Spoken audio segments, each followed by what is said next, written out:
What's going on, humble family? How are you guys, man? I pray you all are well, blessed, and safe, taking care of yourselves, spreading and putting love and positivity in the air.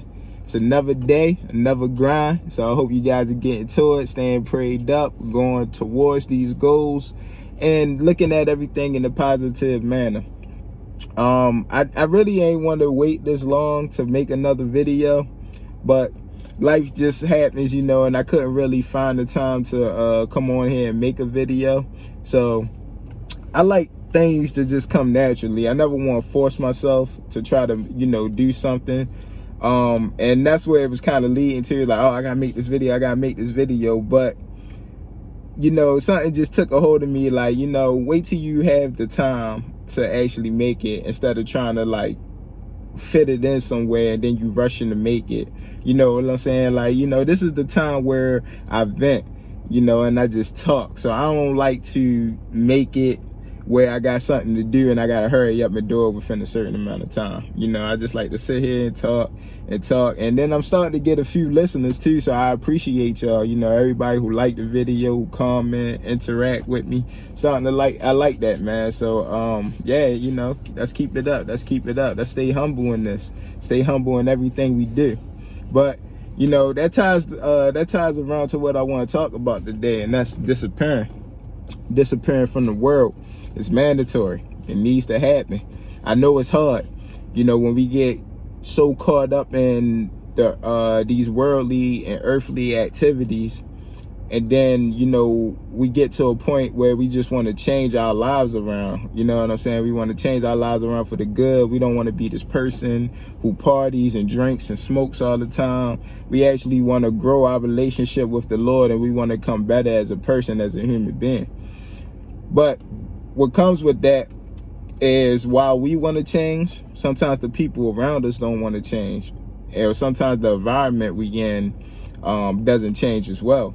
So it becomes extremely hard to make those changes and those sacrifices because of who you hang around every day or what you see every day.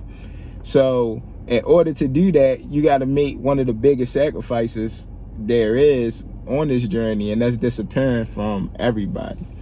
Family, friends, social media. Sometimes you even got, depending on what God is saying to you and how he's speaking to you, sometimes you even got to pack your bags and move to another state.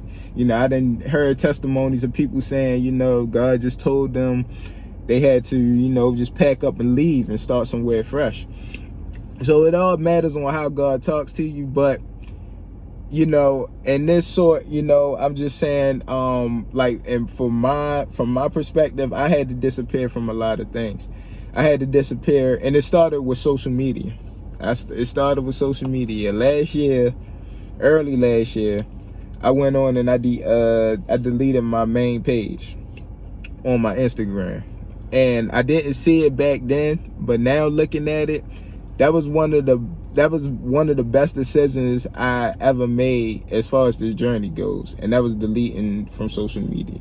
And reason being is because I don't know how you guys are, but with me, with social media, I was addicted to it, and I'm not ashamed to say it. I was addicted to it. I would always just go on my phone, and then somehow I would just end up on Instagram. I would get on my phone for a whole different reason, but I would end up on Instagram, and I was just scrolling and scrolling. And I was also a victim of, just watching people's stories and seeing them live their good life and everything, seeing them on vacations, and I'm sitting up here, just sitting here in my life, seeing where I'm at, and I'm just like, dang, I wish I can do this and I wish I can do that. So I was a victim to all that. And I was also a victim to, when I post stuff, pictures, a story, I kind of want feedback.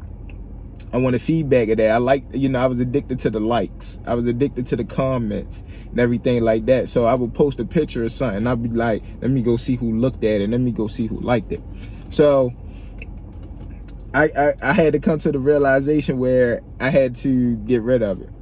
And like I said, starting from the day I deleted my Instagram was probably one of the best decisions I had made in this journey, because ever since then, like I said, you're not going to see it right away when it first happens, maybe a month, 2 months down the road, you're not going to see it. But as you progress, it's been a year for me.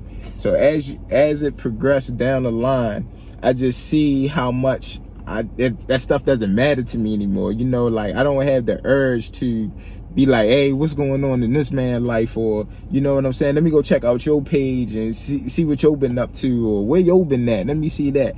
You know, over the time, I don't have that sense no more to feel the need to do that.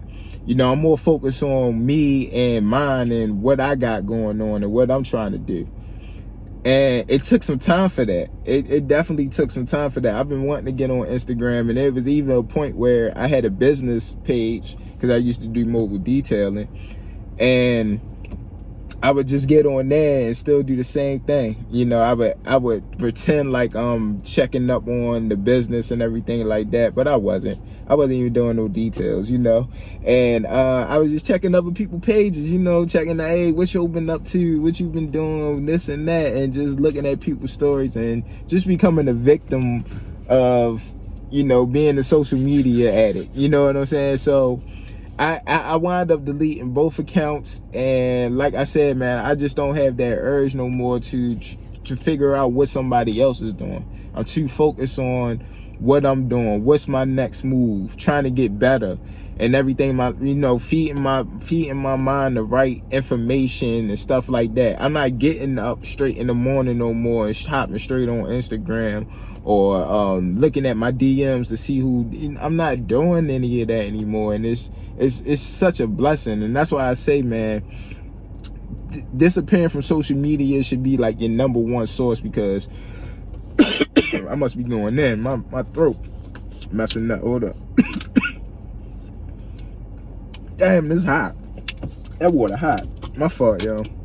But yeah, so, you know, deleting social media should be your number one because everybody uses social media. Dang, my fault. I drink this hot water. But yeah, all right. So, because everybody uses social media. And everybody, you know, I'm not the only person, you're not the only person who feels that type of way about social media, who feels down when they see another person's story and wondering why my life not like that or such and such. So delete social media. If anything, delete your Instagram, delete Snapchat. Just delete those. You don't even need it unless you're running a business and that's how you do it. Delete it. And even if you do run a business and you feel you're still a victim to that, strictly go in there for business. That's it. If you ain't got no messages, if you ain't got, it should be no reason why you're scrolling. All right, if it ain't nothing with the business, don't scroll.